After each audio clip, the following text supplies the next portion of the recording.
VP po ba ay babalik dito tonight? Most likely. Most likely po. So, Most likely. hindi po kayo alis dito hanggang wala pa po si VP. Dati siya o hindi ako alis. Sir, kamusta po si Attorney Lopez po ngayon? Okay naman siya. Nag-usap pa sila sa kanyang lawyer. Anong plano nila. I think the contempt order will expire tomorrow. Yes. Will last until tomorrow. So, baka after tomorrow, hindi na siyang kung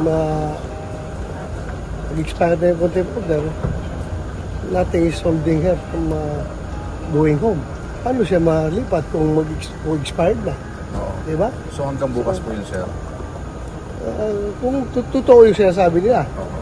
I'm not so particular about the specifics of that contempt order.